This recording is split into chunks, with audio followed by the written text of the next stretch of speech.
What's going on, everyone? Austin John Plays here, and today we have possible leaked images at the Legend of Zelda Tears of the Kingdom OLED Nintendo Switch and its box.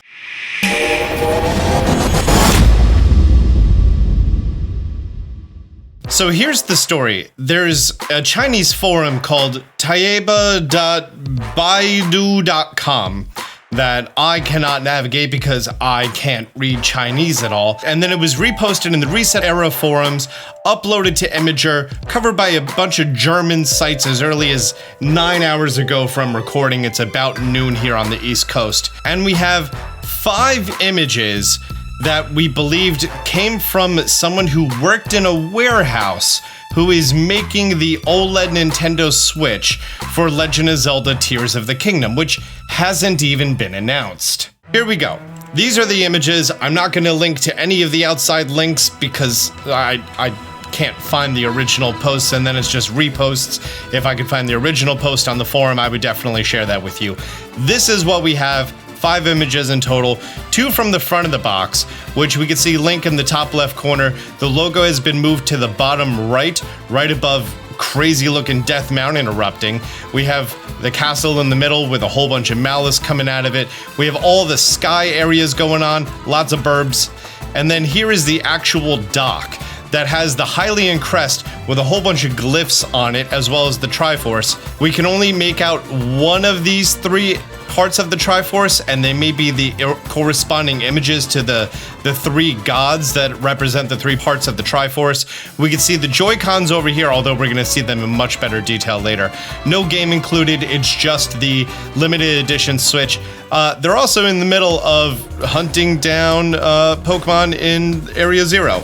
They also did the Metal Joy-Con mod, and they have the little Animal Crossing Joy-Con caps. So that's cute. This looks like a competitive team.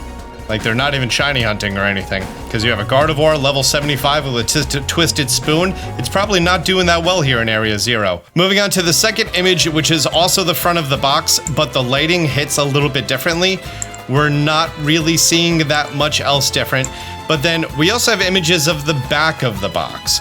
We can see that the OLED itself has sort of a spiral pattern to it. As we come to the left and see the Joy-Cons, they appear to be like a golden color, which we've never had a golden color Joy-Con before. We've had sort of like a weird neon yellow. I believe that was part of the ARMS Joy-Cons? The Joy-Con grips are white with a yellow braid. On the Joy-Cons themselves, we have this crazy green glyph making its way up pattern that's been predominant all throughout the trailers and marketing. We see what appears to be some sort of little face down here. Who knows what that is? Let's wait for the Zelda tubers to make videos on that. We can see the dock in a little bit more detail. The same spiral pattern that appears on the back of the OLED Switch appears to be on the right side in gold. The left side is barren, and then we have what we can assume to be Hylian over here, or text from the Zonai or something. I don't know what's going on with that. On the back of the dock, we have just little tiny subtle details of the pattern as well as the back of the Joy-Cons. I like that the back of this Switch has some life to it, but it's not really in your face.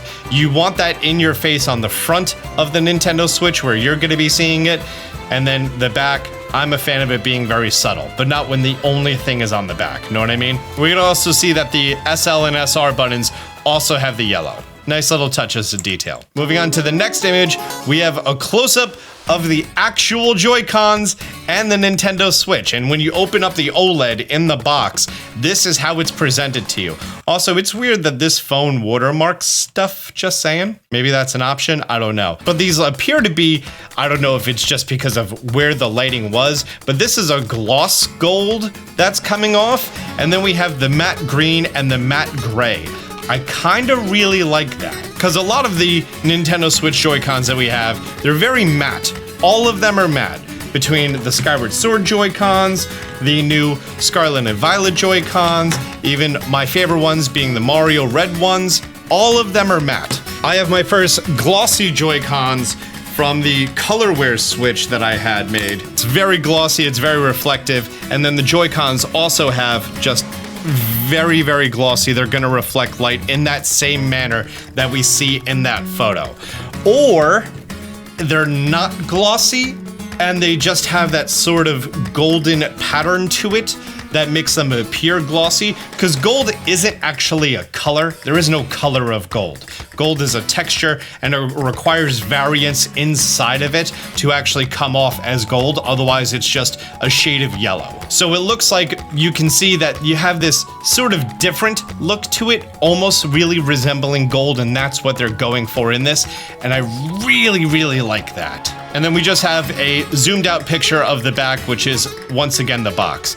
The only thing that I'm finding a little jarring about the entire experience is that the only place that the green is present is on the left. Everything else is white and gold except for this.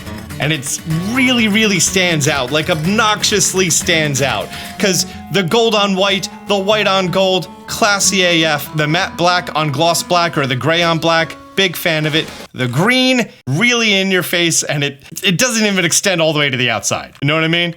As opposed to this, yeah, it does the same thing. Oh, I just realized that the spiral goes around the right Joy-Con. I like that. You could have done that for the home button too. Come on, guys. But seeing this is actually making me want to do the metal Joy-Con mod even more, especially with the heat transference that supposedly the metal Joy-Cons can actually help out, especially if you have sweaty gamer hands from many hours of gaming like a gamer. The fact that we're seeing the box, the front of the box, the back of the box, multiple angles, they're not blurry. We're seeing the actual Joy-Cons themselves, and we're seeing a Nintendo Switch not powered on. There's too many things for it to be perfect, and there's too many things for it to be super fake. The fact that I'm leaning toward this is probably real, which is a horrible, horrible thing. If you followed the story that came out recently, Digital Foundry had a question talking about the potential Switch OLED revision or Switch revision, the Switch Pro, and how it's been rumored forever. That's what's holding back the power of the games released this holiday season from Pokemon Scarlet and Violet that works wonderful when overclocked. The same thing happens to Bayonetta 3, several other games that could utilize that more power. It's clear that the developers were using higher profile settings when making these games, expecting for the Switch Pro to actually be around by this holiday season, but it's not. And I was really banking on next season, when Tears of the Kingdom comes out, we're gonna be getting the Switch Pro, the Switch revision, something. It's not, it's just an OLED model. It's the same thing you can go in a Target and buy for $350, but with different paint. That's all that's different to this, that it looks like. It makes me wonder a couple of things. One, where is the Switch revision? Two, are they just really waiting for the next gen and they're hesitant to make that leap? Obviously, it needs to be backwards compatible. They made these cartridges. They have the hugest digital online library that pops up instantly. Or is Tears of the Kingdom really that optimized? Or is Tears of the Kingdom going to have a new power profile that's available for maybe only the OLED Switch or maybe all Nintendo Switches? We don't know. If they introduce a firmware update that has a power profile that's more powerful in order to run this game, because yes, that is definitely something that they would do for Zelda, you know, the sequel to Game of the Year. I could see them doing that and then just sort of living with the fact that the V1 switches are going to chew through battery on it, because at that point you should be having the OLED or a V2 switch. Plus they're really trying to shun away from the V1s as much as possible because of the obvious exploits that can be done by shorting out the right side, which leads to security errors, and that's how atmosphere and custom firmware switches are born. Like I say in many things that I make videos on, this raises more questions than it answers. But if this is believed to be true, this is a nice looking Nintendo Switch, except for that green. That baby poo green right there. Other than that, love every single thing about it so much. Guys, I want to know what you think about this potential Nintendo Switch OLED for Legend of Zelda Tears of the Kingdom being leaked online. Did you just get an OLED Nintendo Switch for Christmas? And now you're seeing this, you're like, oh, well in 5 months, that comes out. Keep in mind, you can always just trade in your consoles to places like GameStop. If you're ever really scared about the transfer process, you could always go to GameStop, buy the new system, bring it home, do a full transfer, make sure that you're safe and comfortable with it, and then return the old one, and then they could do a transaction in store to replace the credit for the transaction. A bunch of stuff they could do from there. Talk to your local GameStop. They'll help you walk through that process. Some of them are even cool enough to just let you update in store. It all depends on your local stores. Thank you so much for being here. After we're done with Pokemon Scarlet and Violet, we are going to be covering Tears of the Kingdom in depth. Be sure to be subscribed for more of that. Be sure to hit the like button if you've enjoyed this video. Until next time, Austin John out. Man, they see me shining like I got the charm. Stay strapped, got that jet ball in my palm. Fell from the sky, guess I'm the chosen one. And if you need to know how, check out Austin John. Champion flow, yeah, I got that champion flow.